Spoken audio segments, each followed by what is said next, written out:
uwepo wenyu gauye utitungamirire nyasha zenyu ngaziuye zifambe nesu uwepo wenyu gauye utitungamirire nyasha zenyu ngaziuye zifambe nesu ndati uwepo wenyu gauye utitungamirire nyasha zenyu ngaziuye zifambe nesu anoramba Moses ari pasina ndati uwepo wenyu otanina kwaninoenda gauye utitungamirire nyasha zenyu ngaziuye zifambe nesu hondo dzatiri kurwa dzina zera nesu uwepo wenyu saka tinoda uwepo wenyu gauye utitungamirire nyasha zenyu ngaziuye zifambe nesu vanokutirwisa mara tina zerana ndati uwepo wenyu mhepo dzatiri kurwa nadzo hatina gauye utitungamirire nyasha zenyu ngaziuye zifambe nesu noiwofamba nenimweya uwepo wenyu nzira ine minzwa gauye utitungamirire nzira ine minzwa nyasha zenyu ngaziuye zifambe nesu chanongoda ndiwe mberi kwako panachi uwepo wenyu chanongoda ndiwe gauye aiwa uya utitungamirire aiwa nditunga nyasha zenyu ngaziuye zifambe nesu eradadaya dinoshua ura rama utene wenyu baba dinoshua kura rama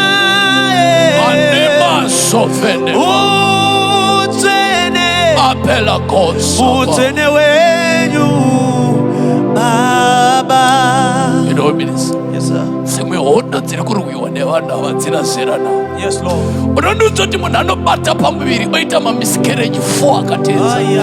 Pane mhepo dzavari kurwa navo dzisina zerana. Yes, Lord. Vanomukira kuenda kumabasa.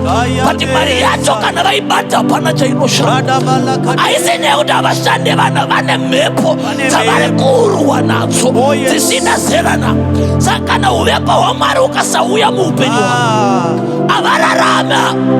Oh God, uwepo wenyu gauye utitungamirire nyasha zenyu ngaziuye zifambe nesu. Ai Mwari mandiwanira nyasha kamwe rarama rarama apapira kompala sova rarama inasovela koma sova rarama amelorosini na mera rarama Rosa. Iwe rarama. Abela komane sominai. Rarama. Abele ninosa. Rarama. Aina rarama unga. Iwe rarama. Urai unzevetsenyu ndirara. Rarama. Urai unzevetsenyu ndirara. Rarama. Ai. Rarama. Naimwe. Mara ndisikuti ndirikukumanyisa imwe.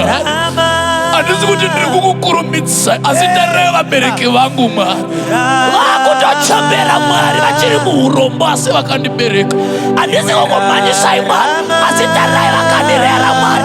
Vachingori zvavari Mwari. Moyo wangu unopisa unorwadza. Andisi kukumanyisa Mwari asi kusvikira riniko ndichirodzva. Rarama.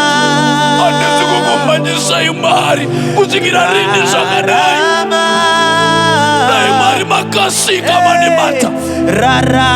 Dai makasika mandibata dararama. Zvakatora vamwe hazvikutora. Zvakauraya vamwe hazvikuraya.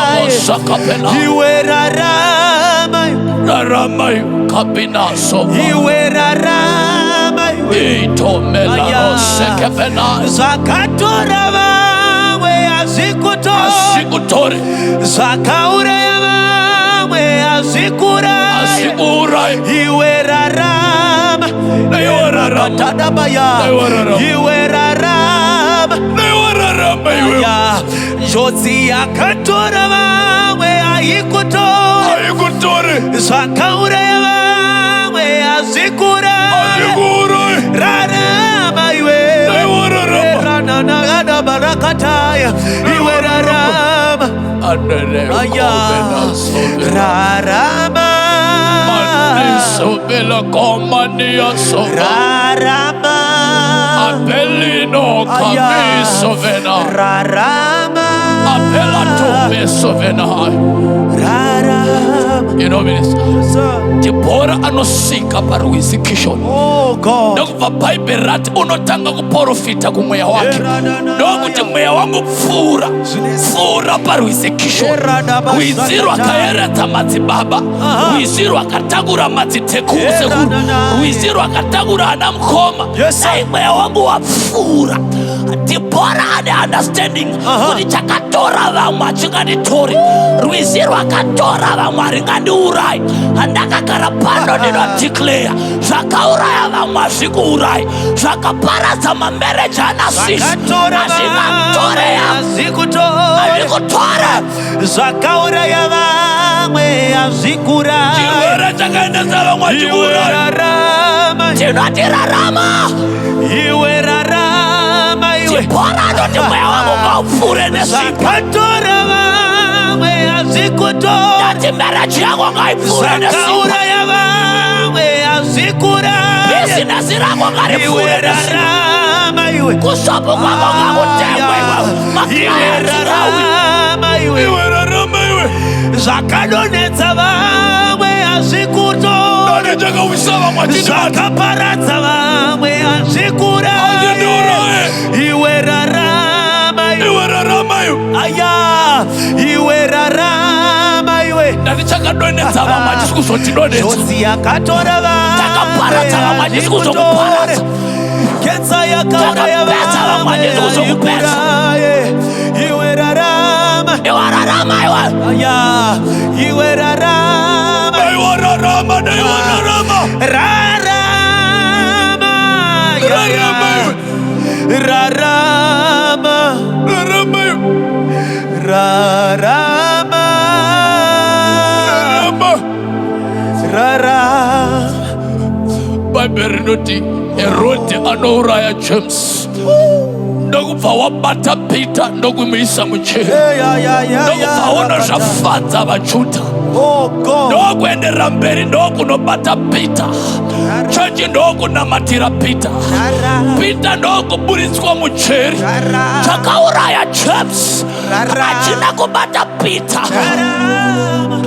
Tani takabata mekwagwa chisu sukubata. Tiri kutirarama. Zvakatora vamwe hazvikutore, zvakauraya vamwe hazvikurai. Iwe rarama, iwe rarama. Accident yakatora vamwe haikutore, chirwere chakauraya vamwe hachikurai. Ndatirarama, ndatirarama. Ndinokunamatira ndakagara pano. Mwari wekudenga ngaakurangarire nekuda kwevana vakwa. Mwari wekudenga ngaakurangarire nekuda kwevabereki vakwa. Mwari wekudenga ngaakurangarire uite mari nekuda kwevauri kuchengeta. Kana iwewe ukasaiwa vaparara, kana iwewe ukasachibata vaparara, Mwari ngaakuraramise. Ai, unosustaina vanhu vakawanda iwe. Ena marana nekaya dalade.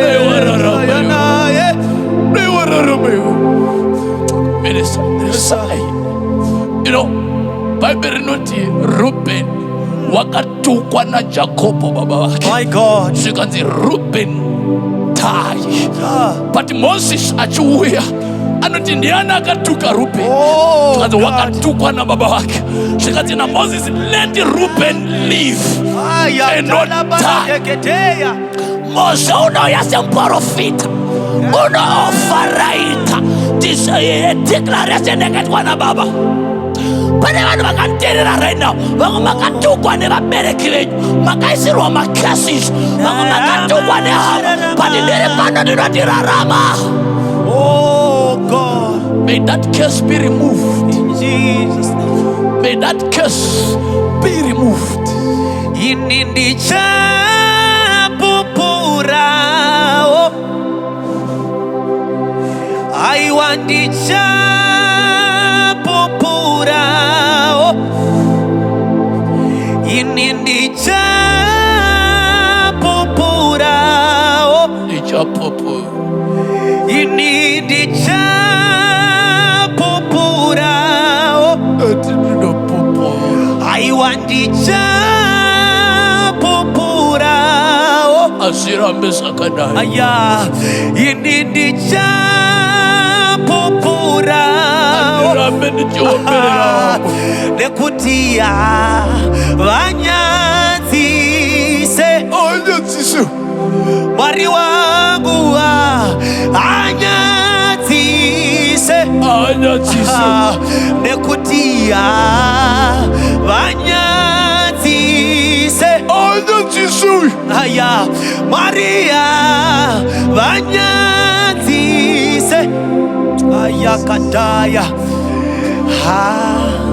Vanyadzise. Ana norondo iyoyo. Anyadzise. Unoita ndizvizive kuti moyo wako unopisa. Vanyadzise. Chiona vezera rako vasumuka iwe uri panzvimbo 1. Unoita ndizvizive kuti moyo wako unorwadziwa zvichiramba. Asi ndavetsvukudza kuti uchapupura. Ndavakutaura kuti uchapupurawo. Ndakati ndikudzesha mwana, haurambe uchingoverenga matestimony evamwe. Yako testimony iri kuuya. Mwari anyadzise. Yako testimony iri kuuya. Unopupurawo iwewe. Unopupura chete iwe. Ndichapupurao. Unopupura. Ini ndichapupurao. Unopupura. Ndichapupurao. Ini ndichapupurao. Toka manose tapa atela kopa ato aparia toka atela kopa ato sapa apipinene me kopa yata Mabera Sufa Yatapa. Nagakarapano do not declare Pamsorobe life Yako. I declare sudden turnaround. I declare sudden testimony. I declare sudden breakthrough. Kana pande chakabatko mlefi yako. Kaje release kwenye stara Jesu. Kana upenyu wako wakafarwa. Kao kwenye stara Jesu.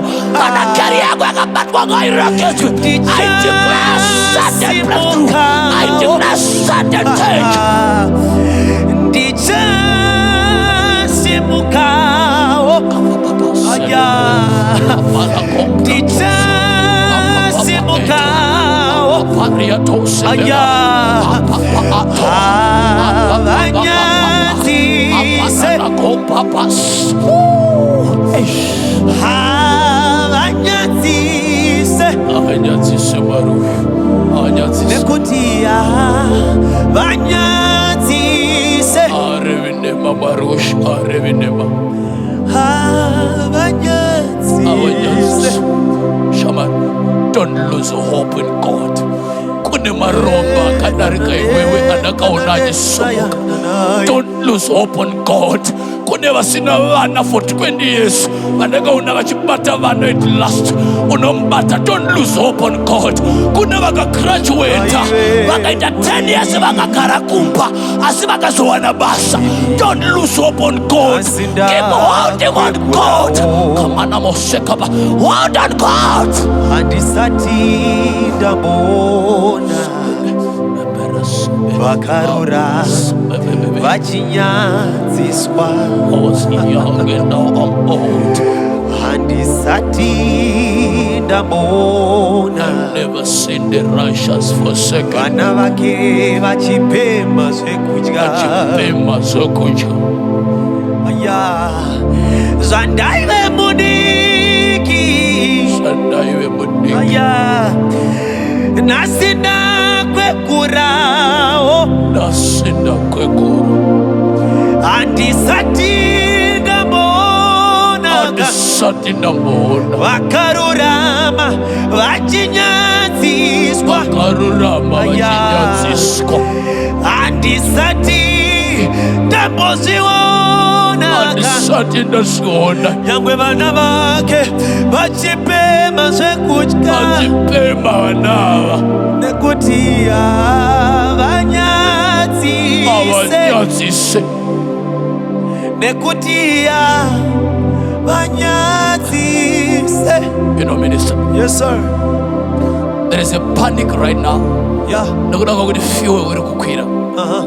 Why? Because only Iran, America, and Israel are considered the Strait of Hormuz ifarwe. Yes, sir. And there are people who are low wages. They are panicking.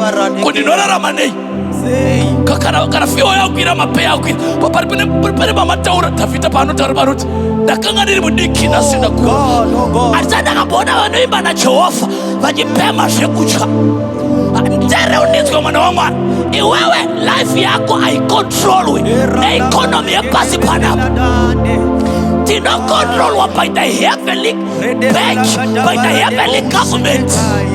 Zvekuti fio yakwira hazviti affecte sevana vamwari because isusu hatidepend on this world. Our provision comes from God. Oh yes, sir. Comes from the Lord. Come on, don't panic. Don't panic.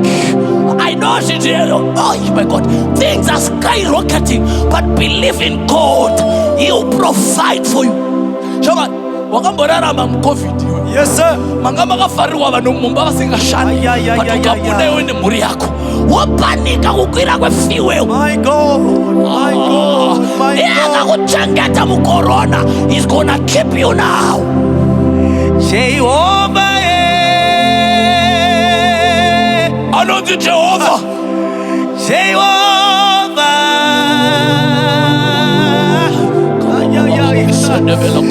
Jehovah. Avela kompanata, Jehovah, Avela kompatila kompa, Jehovah, Jehovah, Jehovah, Avela koma sobena, Maila, my healer, my healer, my healer. oh, my healer, Amina nena sota, my healer, Aberiatos, promoter, promoter, promoter, Sebeloko, promoter, Panemos, promoter,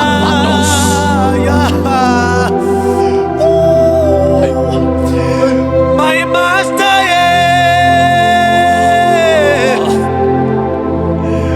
my master,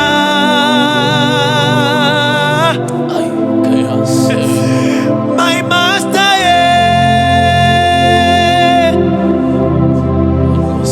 my master. You know, you know, from the onset, Mwaruyu anazita. Moses achituma na Mwari anomfunza. Oti kana nikaenda kwa wana wa Israeli, nikashika kwa Hari vakanifunza kuti watuma nani. Tinoti ndatuma nani. Iye ndo wakupindura zvikati, enda unovaudza kuti I am a sent you. Zvinova kuti I am. Zvati Mwari ari kukonfirma kuti iri rekuti Jehovha vakandipa. Rekuti El Shaddai vakandipa. Handiro zita rangu. Handiro zita rangu. Why? Because kune vakati vaenda kuhondo ndobva vaona achivarwira, ndobva vati anonzi Jehovha, the one who is mighty in battle. My God. But ukaenda kuna Abrahamu ukamubvunza kuti anonzi Jehovha unomuziva here, anokutoti handimuzivi. Why? Because rekuti Jehovha rakatanga pana Exodus chapter number 3. Anoti kuna Abrahamu ndakazviratidza saEl Shaddai. My God, my Abrahamu God, anomuziva saprovider. my God. Amina moseka pala kombre tapa. Asi kamuri kuti chiaposto ndiri kuti Mwari anogona kuva zvaunoda muupenyu hwako. My God. Kana usina mbereko anogona kuva mbereko yako. Kana usina mari anogona kuva mari yako.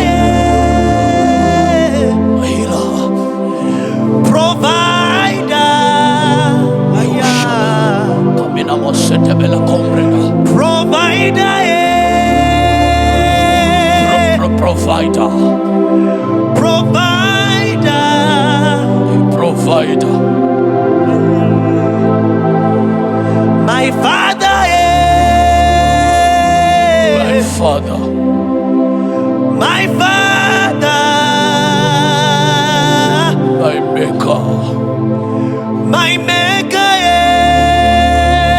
My Maker. My Maker. My Maker. My Maker.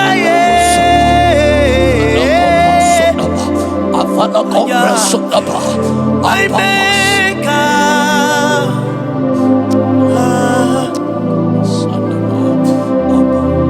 I know watambudzika neupenyu, zvinhu zviri kukunetsa, zviri kukurwadza, hauchazondobuda nepai. I know life yako haina shape, haufunga kuti panobunika apa. Parekedza ndikuziva Mwari akurangarira. Because musi wa 25 April we have an honored prayer mu showground pa Nelson Mandela Hall. Ungadai upenyu hwako uri kurwadza pana ndiri kufamba, handina kuinvite kuhonored prayer. Chimweya umbozama Mwari watinonamata, watraya kumanga zvaramba, but come musi wa 25 kune vanhu nda kuenda kugoma, handisati akamboona akakwidza goma karamba akadaro. Musi wa 10 April tiri kukwidza goma raMutengo. Isa namba dzako mucomment section tikuedze mugrupu. Kune vari kuSouth Africa next week tine all night prayer vakadzi kuCape Town inoti Deborah Sumuka. Musi wa 27 March. Hauna chekusarira cho, hapana chekusarira. It's your season, it's your time, it's your moment, and God will remember you. Mwanangu usachka,